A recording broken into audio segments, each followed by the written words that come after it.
Be me. 26 years old, working at Target as a shift supervisor, making barely above minimum wage. Live in a cramped studio apartment that smells like the Chinese restaurant downstairs. My life is pretty unremarkable. Wake up, fold clothes, deal with Karens, go home, watch anime, repeat. Have a small friend group from community college that I still hang out with occasionally. There's Marcus, who works at GameStop and talks about crypto constantly. There's Vanessa, who's a barista with a nose ring and commitment issues. And then there's her, Rebecca.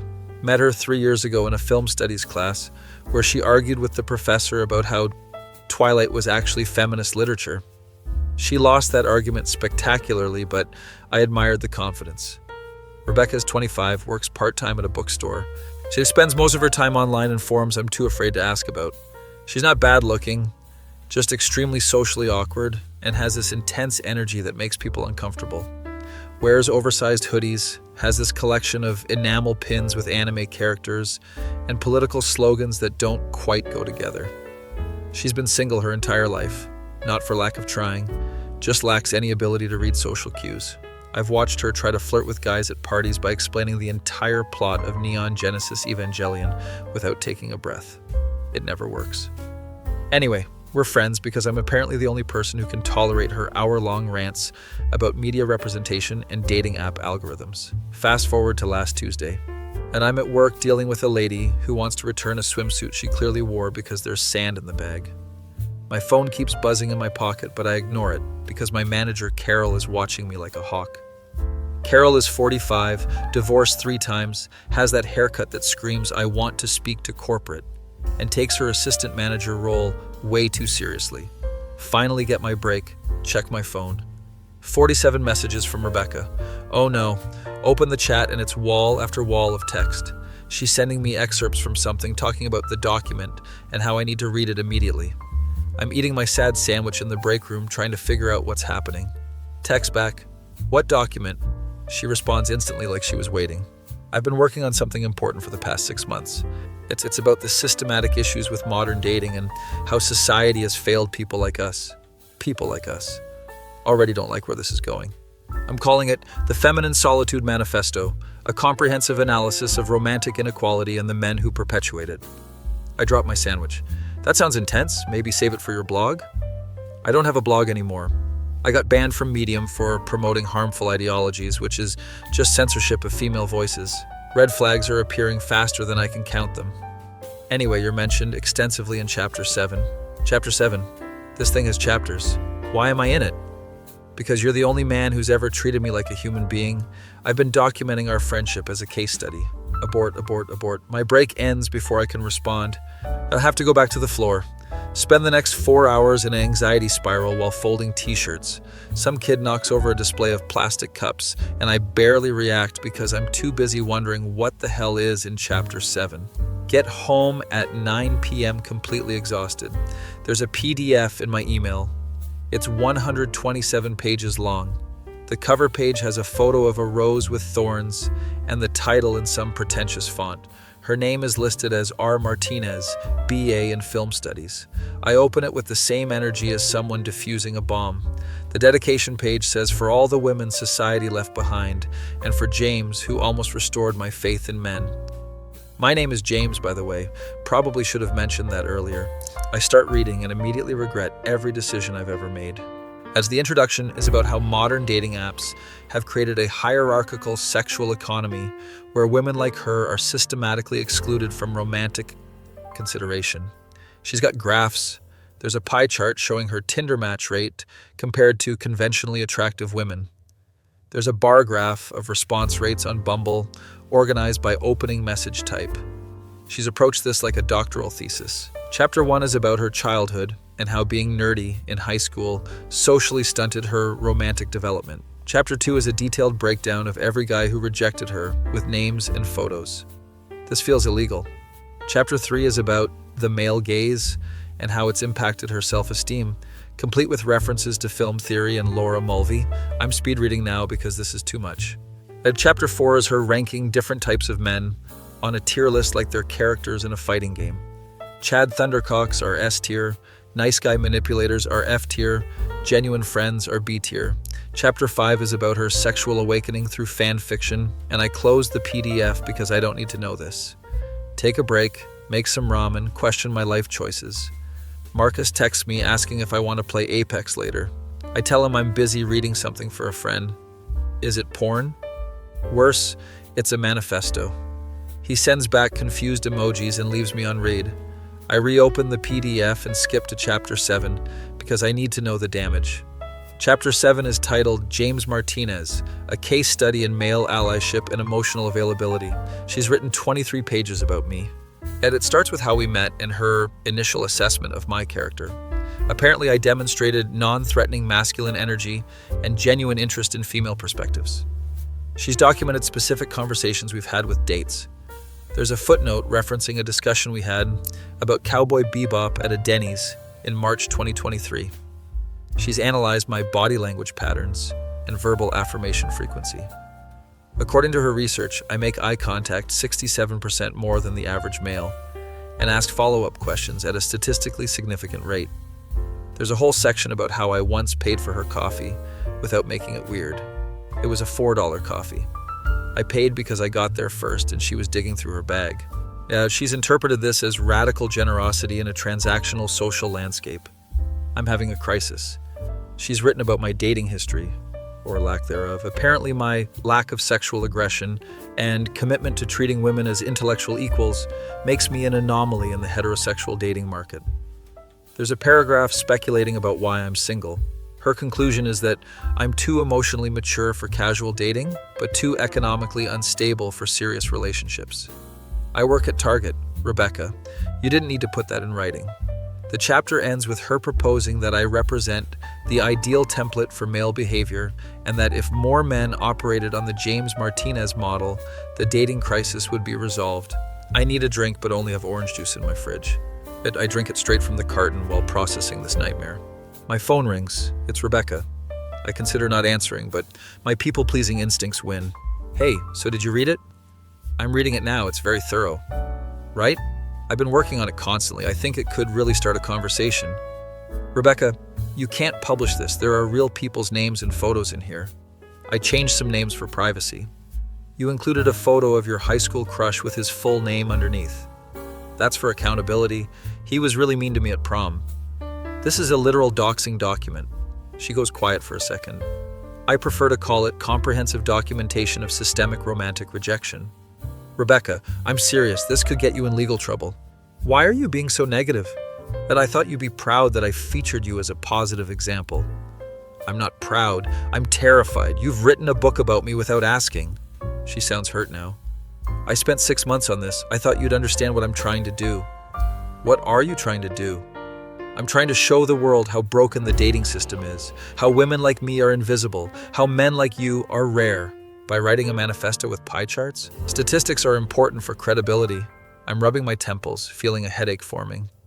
Look, I appreciate that you think highly of me or whatever, but you need to seriously reconsider publishing this.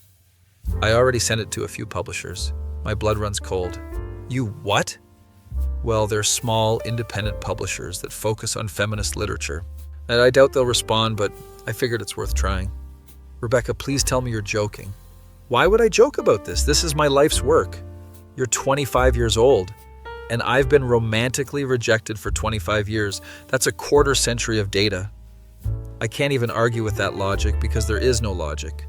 We end the call with her promising to consider my concerns, which means absolutely nothing. I spend the rest of the night reading the full document because I need to know exactly how deep this rabbit hole goes. Chapter 8 is about her theories on why attractive people shouldn't be allowed on dating apps. Chapter 9 is a detailed proposal for a government-mandated dating program that would pair people based on compatibility scores. This is eugenics. This is literally eugenics with extra steps. Chapter 10 is her personal dating history, which consists of 3 almost relationships that fell apart. She's included screenshots of text conversations. The conversations show her being incredibly intense and the guys slowly backing away. One guy said he needed space, and she responded with a 2,000-word essay about emotional availability. Chapter 11 is about me again, specifically analyzing times when I've given her advice about dating. Apparently, when I told her to maybe try being less intense on first dates, I was perpetuating harmful respectability politics. When I suggested she try meeting people through hobbies instead of apps, I was dismissing the legitimate barriers faced by unconventional women. I was just trying to help. Chapter 12 is her conclusion, which calls for a romantic revolution where physical attractiveness is decoupled from social value. She's calling for people to resist the tyranny of conventional beauty standards by consciously choosing to date outside their league. The final paragraph is about how she's not giving up on love, and how somewhere out there is a man brave enough to see past societal conditioning. There's a bibliography with 47 sources ranging from academic papers to Reddit posts. I close my laptop and stare at the ceiling for an hour. Next day at work, I'm completely out of it. Carol notices and asks if I'm okay. Just dealing with some personal stuff. Girlfriend problems? Friend problems that might become everyone problems. She pats my shoulder, which is the most human thing I've ever seen her do. Honey, but I've been divorced 3 times. Trust me when I say some people are meant to be alone. Weirdly comforting advice from someone whose life is also a mess. I'm restocking the electronics section when Vanessa shows up. She works at the Starbucks across the parking lot and sometimes visits on her breaks. Marcus told me Rebecca wrote something crazy about you. Of course, Marcus told her. It's complicated. He said it was a manifesto, like an actual manifesto. That's insane. It's 127 pages about dating inequality, and I'm somehow the hero of chapter 7. Vanessa's eyes go wide. She's in love with you. What? No, she just thinks I'm a good example of non-toxic masculinity or something. James, she wrote 23 pages about you. That's not friendship, that's obsession. I haven't considered this angle because I'm an idiot. You think she's into me? I've always thought she was into you. She looks at you like you're the last pizza slice at a party. This changes everything. Or maybe it doesn't. I don't know anymore. What do I do? You need to set boundaries before this gets weirder. Too late. It's already maximum weird. Vanessa leaves and I'm alone with my thoughts and a cart full of Bluetooth speakers. That night, Rebecca texts asking if I want to come to a poetry reading she's doing at the bookstore. I'm reading excerpts from the Manifesto. I think people need to hear this message. Absolutely not. I have work. It's on Saturday. You told me you have Saturdays off. She's right. I do have Saturdays off. I'm covering someone's shift. I checked the Target schedule online. You're not listed. How does she have access to the Target schedule? Rebecca, that's kind of creepy that you checked. I just wanted to make sure you'd be available. This is important to me. Guilt trip activated. I reluctantly agree to come because I'm weak. Saturday arrives and I'm filled with dread. The bookstore is this small indie place with exposed brick and way too many plants. There's maybe 20 people there, mostly women in their 20s with colorful hair and opinions about capitalism. I'm wearing a hoodie and jeans, feeling massively out of place. Rebecca sees me and lights up. She's wearing a black turtleneck like she's Steve Jobs about to announce the iPhone. You came! I saved you a seat in front. Oh no, front row at my own roasting. I sit down next to a girl with green hair who's reading something by Roxane Gay. And the reading starts, and Rebecca is introduced by the bookstore owner as a bold new voice in feminist literature. Rebecca takes the microphone and clears her throat. Thank you all for coming. What I'm about to share is deeply personal, but I believe it's a story that needs to be told. She starts reading from chapter 1 about her high school experience. It's actually kind of sad hearing about how lonely she was. Then she gets to chapter 4 and starts ranking men on her tier list out loud. People are taking notes. Someone in the back yells, "Preach!" This is a nightmare. She transitions to chapter 7 and makes eye contact with me. This chapter is about someone special, someone who showed me that good men exist even in a broken system. Everyone turns to look at me. I'm dying inside. Yeah, she reads the part about me paying for coffee and someone literally says, "Aw." She reads the part about my non-threatening masculine energy and a few people nod in approval. I want the earth to swallow me whole. She wraps up by reading her conclusion about the romantic revolution. People applaud. There's a Q&A session afterward. Someone asks, "Is the man from chapter 7 here?" Rebecca points at me. "That's him, James. He's the blueprint for male allyship." I wave awkwardly and everyone claps. A woman with purple hair asks me, "How does it feel to be held up as the ideal man?" Uncomfortable, mostly. People laugh thinking I'm joking. I'm not joking. Another woman asks Rebecca, "Are you two dating?" Rebecca blushes. "No, but I think James represents what I'm looking for in a partner." Oh no. Someone who sees me as a person first, but who values intellectual connection over physical attraction. I'm sweating through my hoodie. The Q&A ends and people come up to talk to Rebecca. I try to escape, but she catches me. Can you stay? I want you to meet some people. She introduces me to her online friends, who I quickly realize are from Femcel forums. There's Ashley, who hasn't been on a date in 4 years. There's Melissa, who exclusively crushes on fictional characters. There's Diana, who's writing her own manifesto about workplace discrimination and romance. They're all very intense and treat me like I'm some kind of exhibit. So you're the famous James, Ashley says. I didn't know I was famous. Rebecca talks about you constantly in the forums. You're like a legend. This keeps getting worse. Which Melissa asks, is it true you've never judged Rebecca for being a virgin? I mean, it's not really my business. They all exchange looks like I've said something profound. See, this is what we're talking about, Diana says to the group. I managed to extract myself by claiming I have an early shift Sunday morning. Rebecca walks me to my car. Thank you so much for coming. It meant everything to me. Yeah, it was definitely an experience. I think the reading went really well. A few people asked about buying copies when it's published. My stomach drops. About that, have you heard back from any publishers? She shakes her head. Not yet, but I'm staying optimistic. These things take time. Maybe it's a sign that this should stay private? She frowns. You're doing that thing where you try to protect me from disappointment. But I don't need protecting, James. I need support. I'm trying to support you by being realistic. No, you're trying to keep me small because my ambition makes you uncomfortable. Where is this coming from? Rebecca, I'm not trying to keep you small. I'm trying to keep you from publishing a document that could seriously backfire. You sound like everyone else who's tried to silence me. This is going south fast. I'm not trying to silence you. I'm your friend trying to give you honest advice. Maybe I don't need friends who doubt me. She walks back inside the bookstore, leaving me standing in the parking lot.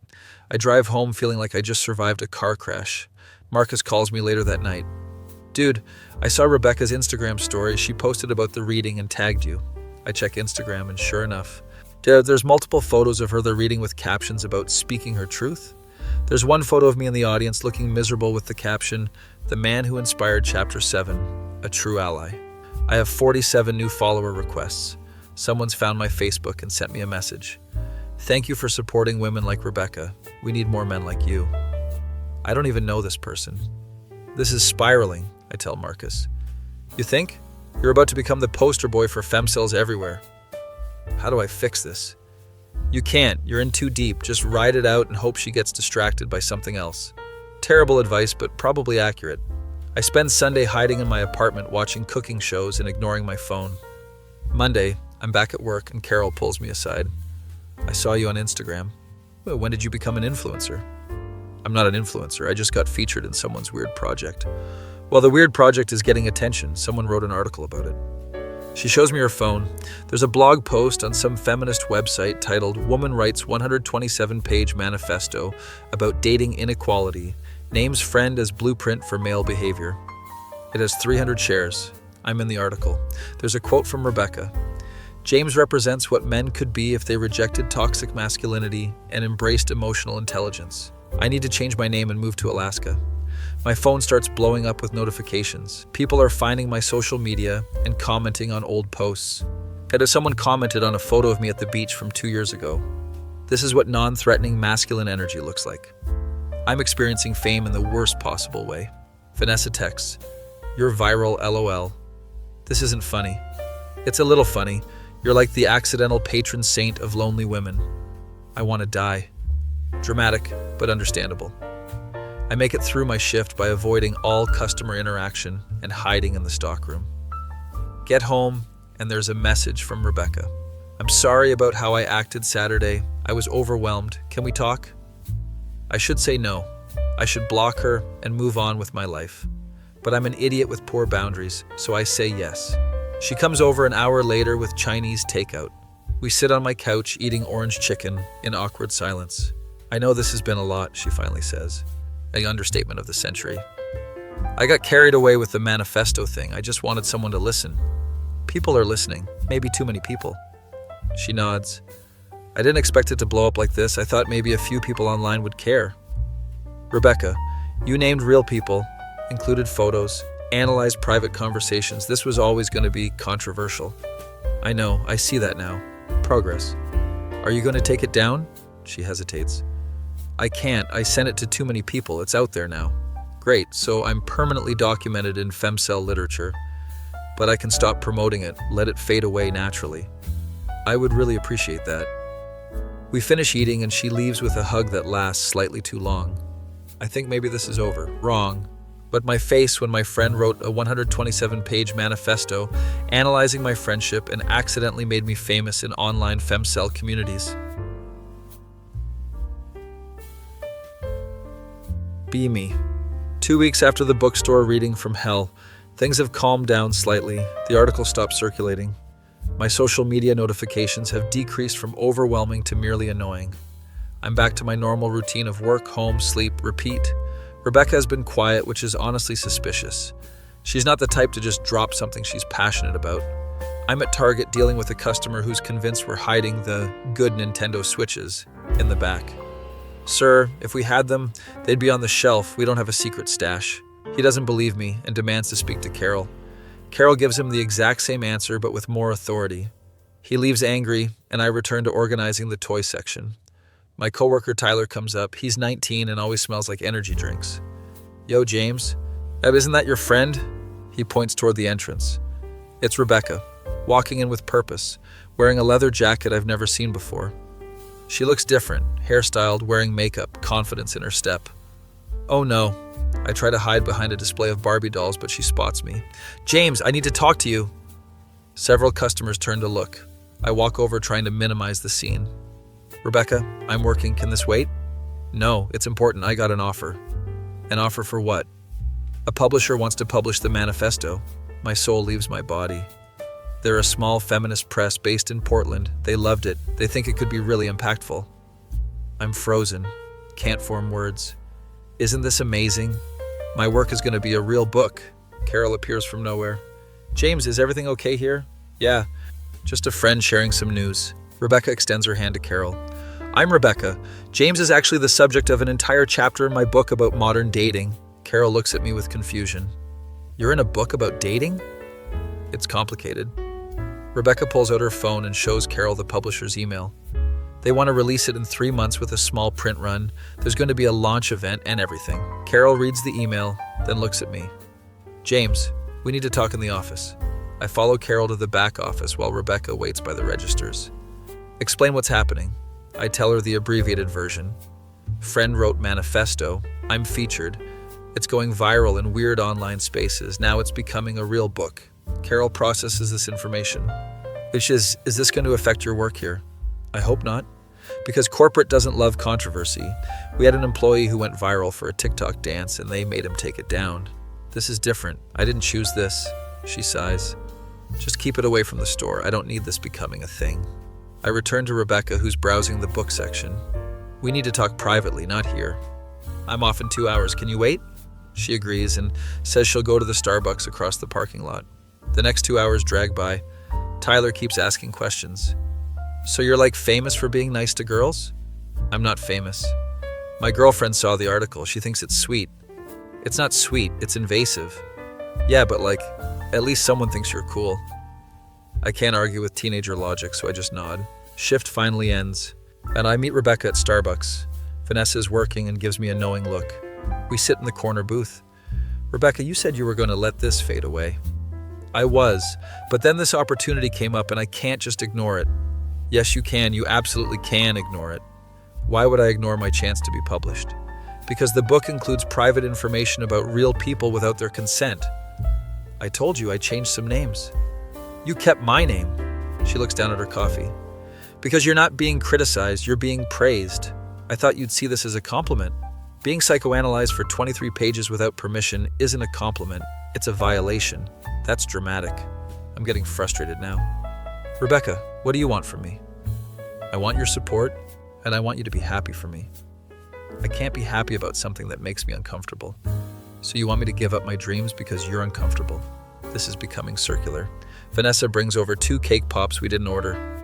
On the house, you both look like you need sugar. She retreats quickly, smart woman. Look, I'm not trying to ruin your dreams, but you need to consider the consequences of publishing this. I've considered them. The publisher has a legal team. They said it's fine. It might be legal, but that doesn't make it right. We sit in silence for a moment. I'm doing this with or without your blessing, she finally says. I know, but I'd really like to have it. I can't give you what you're asking for. She stands up, grabs her bag. Then I guess we're done here. She leaves and I'm alone with 2 cake pops and an existential crisis. Vanessa comes over. That looked rough. She's publishing the manifesto. I heard, the whole store heard. She's not exactly quiet. What do I do? Honestly, nothing. You've told her how you feel, she's made her choice, now you make yours. What choice do I have? You can cut her off or you can accept it. There's no middle ground here. Wise words from someone who once dated 3 people simultaneously without telling any of them. I go home and text Marcus. Rebecca's publishing the manifesto. R.I.P. to your privacy, bro. Any advice? Lawyer up? I can't afford a lawyer. I work at Target. Then pray it doesn't sell well. Thanks, Marcus. Very helpful. I spend the evening researching if I have any legal recourse. It turns out, unless she's defaming me or revealing private facts that are highly offensive, I don't have much ground to stand on. The stuff she wrote is mostly positive and based on public interactions. I'm legally screwed. Next few weeks are tense. Rebecca stops texting me. I hear through Marcus that she's busy with editing and publicity stuff. Apparently there's going to be podcast interviews I mentioned in the podcast descriptions. One is called Women Who Write, The Dating Manifesto, Taking the Internet by Storm. I listened to it against my better judgment. Rebecca talks about her inspiration, her research methodology, and her hopes for the book's impact. The host asks about Chapter 7. Tell us about this James character. He seems to be quite important to your thesis. James is someone I met in college. He's probably the only man who's consistently treated me with genuine respect and kindness without expecting anything in return. And you documented your friendship as a case study? Exactly. I wanted to show what positive male behavior looks like in contrast to the toxic patterns I've experienced elsewhere. Has James read the manifesto? He has, and while he's been supportive in his own way, I think he struggles with being held up as an example. Supportive in my own way, that's one way to describe our last conversation. The podcast wraps up with Rebecca reading an excerpt from Chapter 7. It's the part about me paying for coffee. The host calls it beautifully mundane. I hate everything. Work becomes weird because people keep recognizing me. A customer approaches while I'm restocking shelves. Excuse me, are you James from the manifesto? I don't know what you're talking about. You look just like the photo on Rebecca's Instagram. I need to make my Instagram private. I'm just here to help you find products. She looks disappointed but asks where the towels are. Tyler finds this hilarious. Dude, you're being recognized in public. That's wild. It's not wild, it's disturbing. Can you get me Rebecca's autograph? No. Carol pulls me aside again. I'm getting questions about you from other employees. What should I tell them? Tell them I'm a regular person who got caught up in something weird. That's not very specific. It's all I've got. She looks sympathetic for once. For what it's worth, I read some of that manifesto online. She does seem to genuinely care about you. That makes it worse somehow. Yeah, and I can see that. 2 months pass and the book's release date approaches. I've successfully avoided Rebecca entirely. Then Marcus invites me to a hangout at his place. Just the usual crew, nothing crazy. I show up and Rebecca is there. Marcus, you absolute traitor. Surprise, I thought you two should talk before the book comes out, Marcus says. Vanessa is also there looking guilty. We staged an intervention, she admits. Rebecca looks as uncomfortable as I feel. I didn't know they were going to do this, she says. We're sitting in Marcus's living room that smells like weed and pizza. His gaming setup is running some idle game in the background. Okay, so both of you are being stubborn, Marcus starts. I'm being stubborn? She wrote a book about me without asking. And you're acting like I committed a crime, Rebecca counters. Can we all just calm down? Vanessa interjects. We sit in hostile silence. Rebecca, you need to understand why James is upset, Vanessa says gently. I do understand, but I don't think it's fair that I have to give up my work because he's uncomfortable with positive attention. It's not about the attention being positive, it's about consent, I say. You're in public settings in the book. I didn't write about anything private. Our conversations were private. You documented them without telling me. I was taking notes for research. Normal people don't take research notes on their friends. Marcus holds up his hands. Okay, time out. Both of you have valid points. Can we find a compromise? What compromise? I ask. Jets, what if Rebecca includes a disclaimer in the book saying you didn't consent to being featured? Rebecca considers this. The publisher might go for that. And what if she donates a portion of proceeds to a charity you choose? Vanessa adds. I'm not making any money from this. The advance was tiny, Rebecca says. Then what do you get out of publishing it? I ask. She looks at me with surprising vulnerability. Validation, proof that my experiences matter, a chance to connect with other people who feel invisible. It's hard to stay mad when she puts it like that. I get that you're hurting, Rebecca, but this isn't the right way to heal. Then what is? Therapy hasn't worked, dating apps haven't worked, self-improvement hasn't worked. At least writing helps me process it. Writing can help without publishing. Yeah, you can write for yourself, but I don't want to just write for myself. I want to contribute something meaningful. We're going in circles again. Marcus orders pizza and we take a break from the heavy conversation. While eating, Rebecca and I end up on the balcony alone. I'm sorry I made you uncomfortable, she says quietly. I'm sorry I haven't been more supportive of your writing. You don't have to be sorry for having boundaries. This might be the most self-aware thing she's ever said. Can I ask you something honestly? I venture. Sure. Do you have feelings for me? She's quiet for a long time. I don't know, maybe. You're the only guy who's ever made me feel valued, and I guess I couldn't tell if that was friendship or something more. At least she's being honest. And I think you might be projecting your desire for romantic connection onto our friendship. My therapist said the same thing. You should listen to your therapist. I know, it's just hard to separate wanting a relationship from wanting someone who treats me like you do. I feel bad for her despite everything. You deserve someone who's actually interested in you romantically, not just someone who's nice to you. That's what everyone says, but where are these people? I've been looking for years. Maybe you're looking in the wrong places, or maybe you're trying too hard. Spoken like someone who doesn't understand what it's like to be completely invisible to the opposite sex. She's not wrong. I've had a few relationships.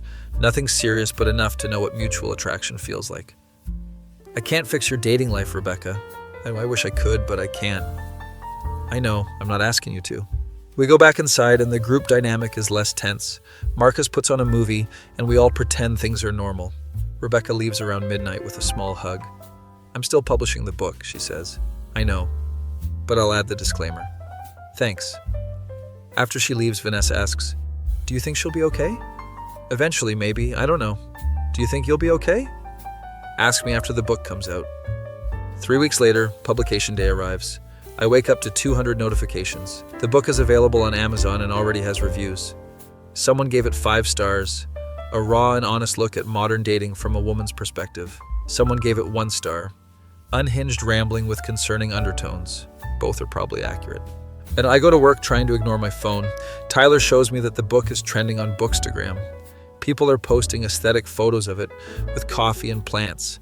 There's a whole hashtag, Read the Manifesto. I'm living in a simulation. During lunch, I check Rebecca's Instagram. She's posted a photo of her holding the book with the caption, My truth is finally in print. Thank you to everyone who believed in this project. There's 800 likes and counting. Comments range from supportive to critical to concerningly parasocial. One comment says, Where can I find a James? Another says, This book saved my life. It's been out for 6 hours. I get a text from an unknown number. Hi, I got your number from Rebecca's acknowledgements page where she thanks you. Yet I wanted to reach out and say your friendship with her is inspiring. She put my thanks in the acknowledgements. I checked the book preview on Amazon. Sure enough. Special thanks to James Martinez for being the inspiration for Chapter 7 and for demonstrating what authentic male friendship looks like. My full name, in print, in a book about femcells. I'm going to be associated with this forever. Carol calls me to her office again. James, I need you to see something. She shows me her computer. Someone's made a TikTok about the book and it includes the photo of me from Rebecca's Instagram. It has 50,000 views. The caption is, This is James, the man who inspired the dating manifesto. He works at Target. Which Target is not specified, but people are guessing in the comments. We need to do damage control, Carol says. But how? I'm going to request that corporate releases a statement saying you're not available for interviews or appearances regarding the book. That's a thing they do. It is now. The TikTok gets taken down for privacy violations, but not before being duetted 30 times. I'm a meme? I'm literally a meme about being a decent person. The universe has a sick sense of humor. That evening there's a book launch event at the same bookstore where Rebecca did the reading. I'm not going. I'm absolutely not going. Marcus texts, You should go, support your friend. She's not my friend right now. Come on, man. This is her moment. Be the bigger person. I hate when Marcus is right. I show up late, standing in the back. The place is packed.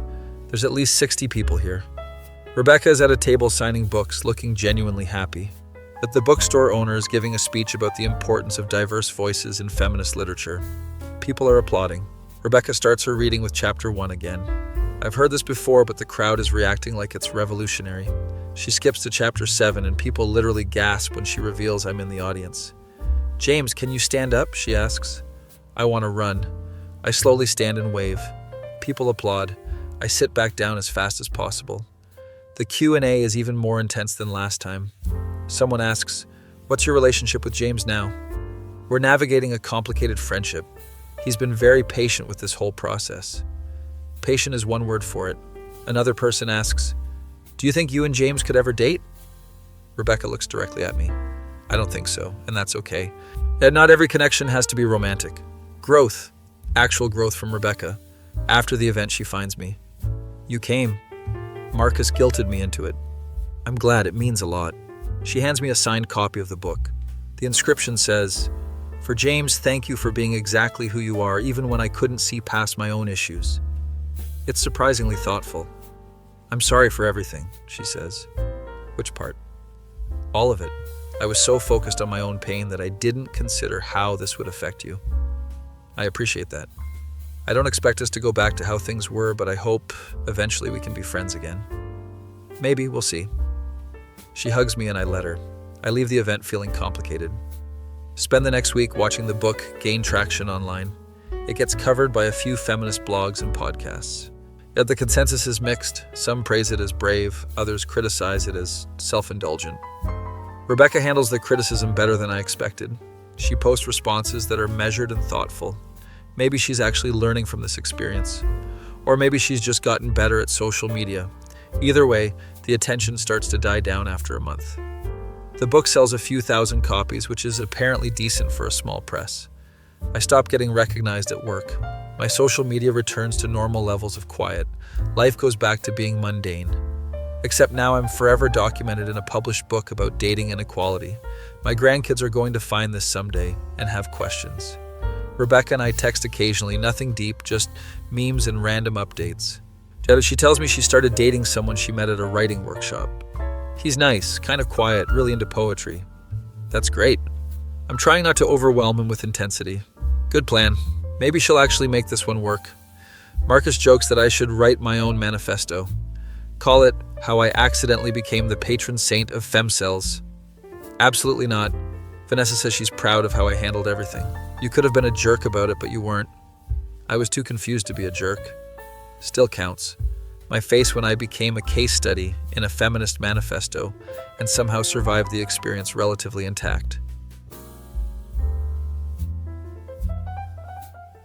Be me. 6 months after the book release. Life has returned to semi-normal. I'm still at Target, still living in my apartment above the Chinese restaurant, still single and okay with it. The manifesto has faded from public consciousness except in certain corners of the internet where it's become this weird cult classic. Occasionally someone will message me asking if I'm the real James, but I've learned to ignore them. Rebecca and I have achieved a weird equilibrium where we're friendly but not close, more like acquaintances who share trauma. Her relationship with the poetry guy lasted 2 months before she realized he was emotionally unavailable, which might have been code for couldn't handle her intensity. I'm working a closing shift on a random Thursday when my phone rings. It's a number I don't recognize, but I answer anyway because I'm bored. Hello, is this James Martinez? Depends who's asking. My name is Lauren. I'm a producer for the podcast Modern Love Stories. We'd love to have you on the show. Oh no, not this again. I'm not interested in doing interviews about the manifesto. Actually, we want to interview you about your perspective on the whole situation. We think it would be valuable to hear from you directly. This is different. Usually people just want to talk about Rebecca. What kind of questions are we talking about? Just your experience being featured in the book, how it affected your life, what you learned from it, very low pressure. Low pressure and podcast interview don't usually go together. I'll think about it. Great. I'll email you the details. She hangs up and I'm left wondering if this is a terrible idea. I text Marcus. Podcast wants to interview me about the manifesto situation. Do it. You could set the record straight. Or I could just continue living in obscurity.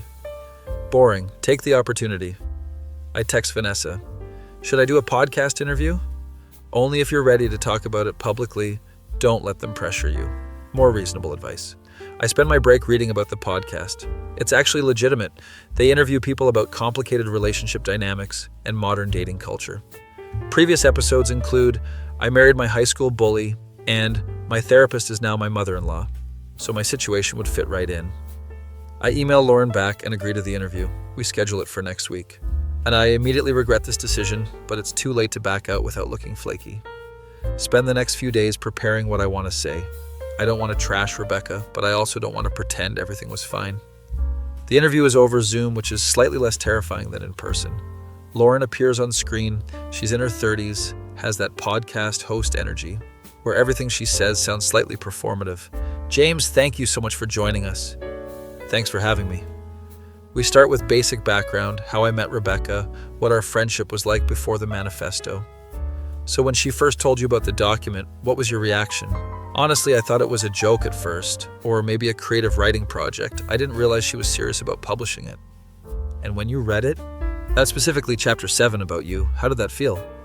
Surreal, uncomfortable, invasive, but also kind of flattering in a weird way? It's complicated. Rebecca portrayed you very positively. Did that make it easier or harder?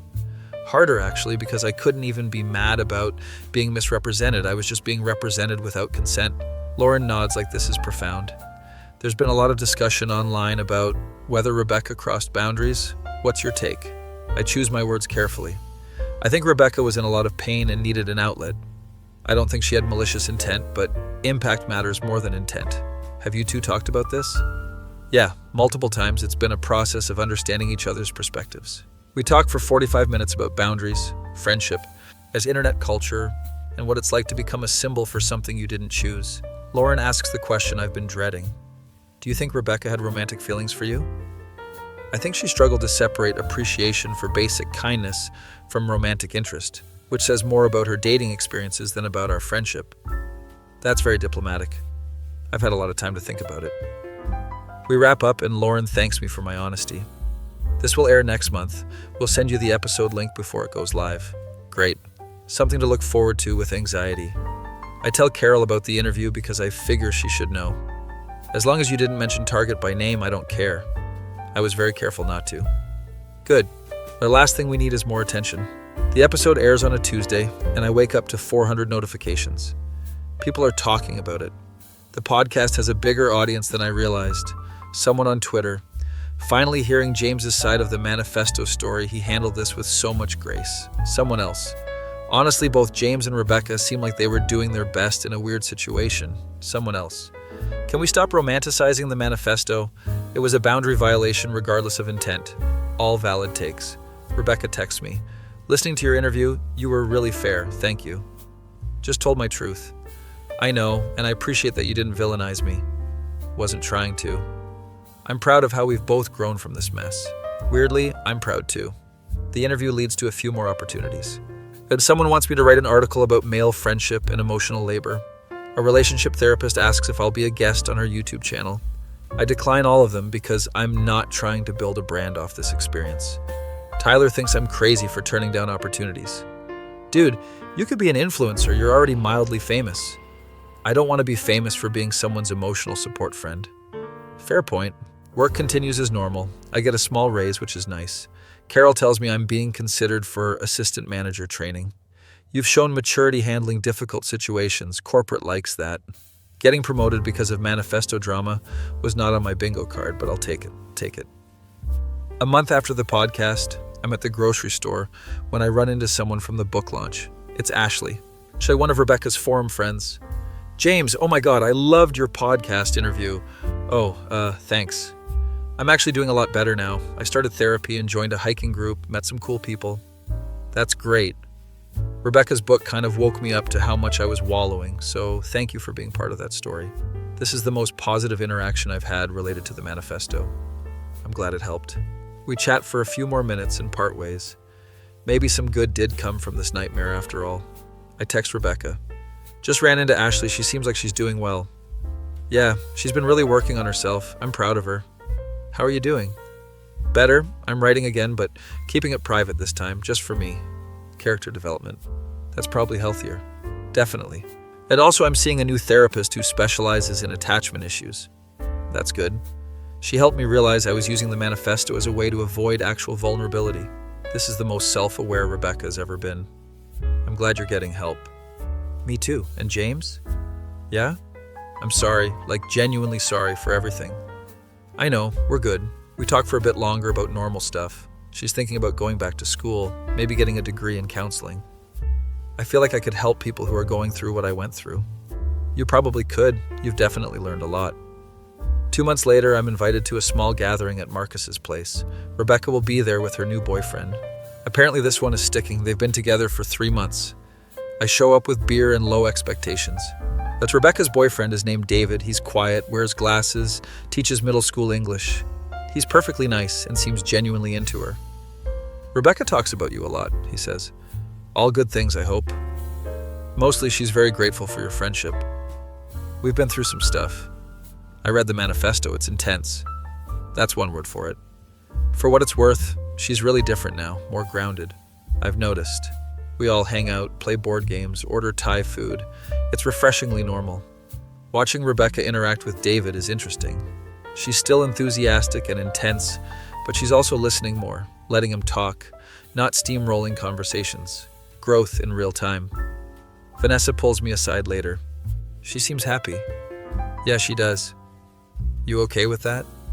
Why wouldn't I be? I don't know. Complicated history and all. I want her to be happy. I was never the right person for that role. Mature answer. I've had a lot of practice being mature about this situation. Marcus overhears and laughs. Remember when you tried to hide behind the Barbie display at Target? We agreed to never speak of that. Everyone laughs and it feels good, like maybe we've all moved past the weirdness.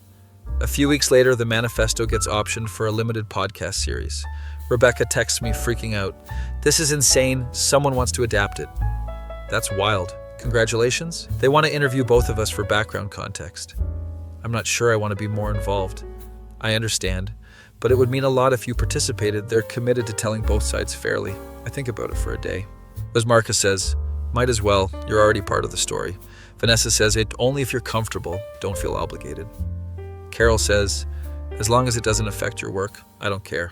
Helpful range of opinions. I agree to do one interview for the podcast series.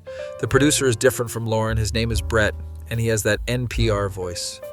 We want this to be a nuanced exploration of modern dating, loneliness, and the complexity of friendship.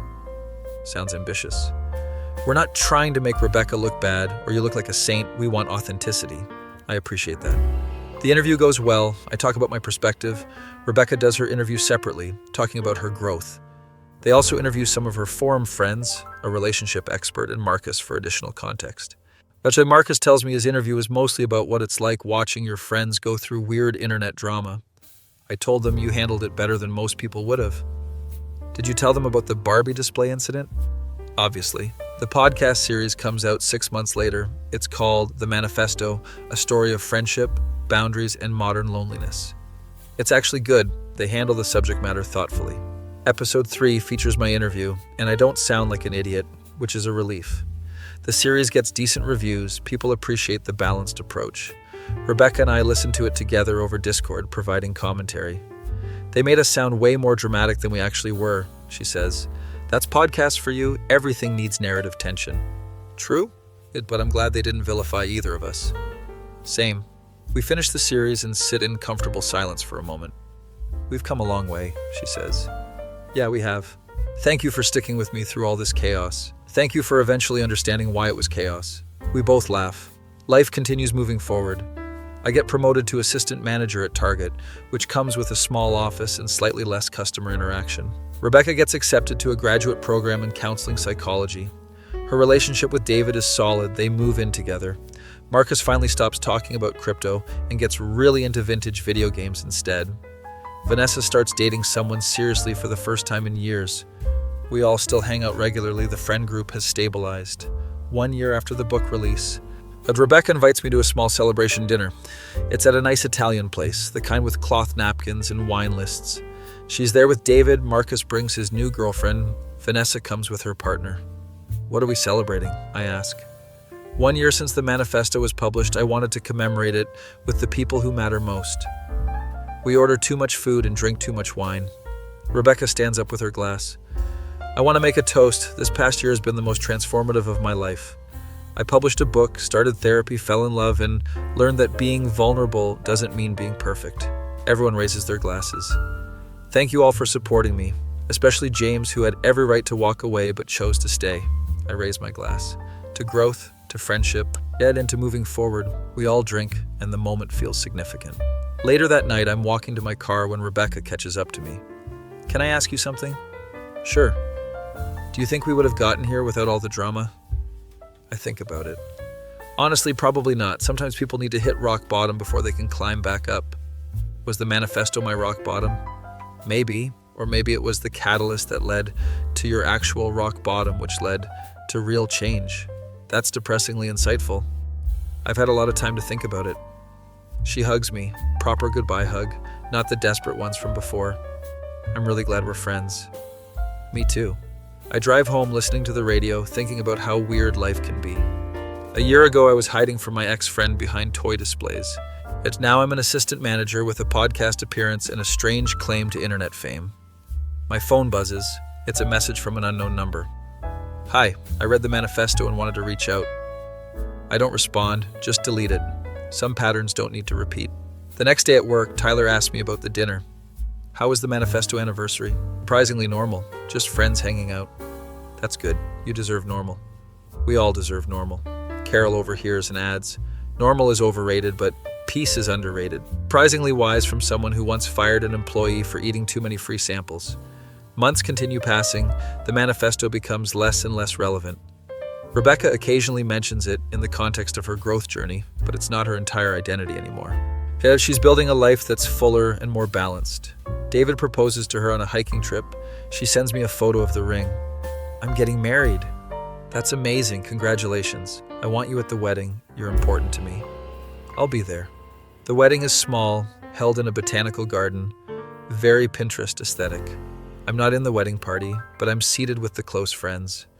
Watching Rebecca get married is surreal after everything we've been through. She looks genuinely happy, not manic or performative, just content. During the reception, she finds me at the bar. Thank you for coming. Wouldn't miss it. I know things were really weird for a long time. Were is doing a lot of work in that sentence. She laughs. Fair, but we made it through. Yeah, that counts for something. It counts for a lot, actually. David comes over and shakes my hand. Thanks for being a good friend to my wife. She speaks very highly of you. She's lucky to have you. I'm lucky to have her, even with all the intensity. They're a good match. I leave the wedding feeling something like closure. The manifesto saga is truly over. We've all moved on, but carried the lessons with us. 2 years after the book release, I'm living in a better apartment, dating someone casually, and genuinely enjoying my job. The manifesto occasionally comes up in conversation when people Google my name, but it's become a footnote rather than my defining characteristic. Rebecca has her master's degree now and is working as a therapist specializing in relationship issues. The irony is not lost on anyone. Yet we get coffee every few months, catch up on life, no drama. Marcus is engaged, Vanessa is thriving at her new job, everyone's doing their thing. One random day I get an email from a college student writing a thesis on internet culture and boundary violation in memoir. She wants to interview me about being featured in the manifesto. I politely decline but send her some resources about consent and storytelling. I've learned that I don't owe anyone my story just because it intersected with something public. That night I think about everything that happened, the chaos, the growth, the unexpected outcomes.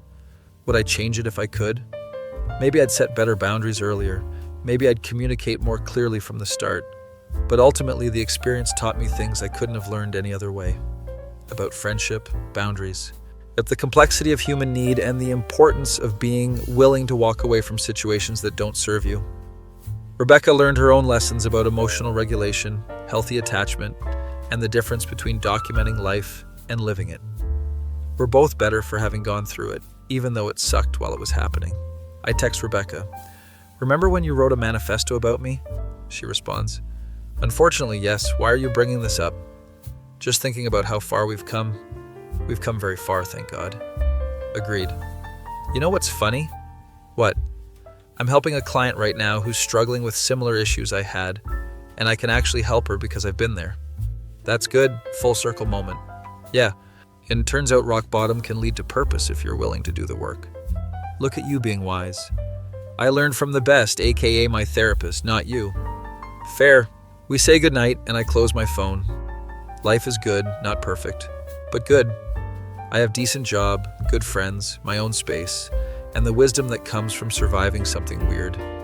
The Manifesto exists somewhere in the internet archive, a time capsule of a specific moment in both our lives. Sometimes people still find it and reach out. I've stopped responding.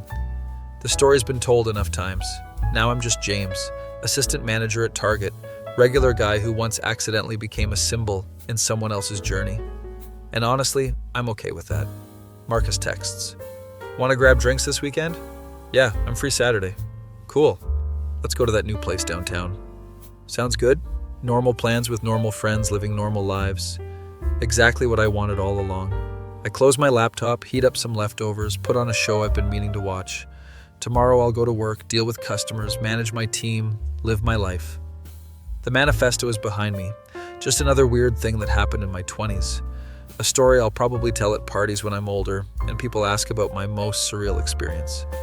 For now, though, it's just part of my history, not my present. And that feels like the right place for it to be.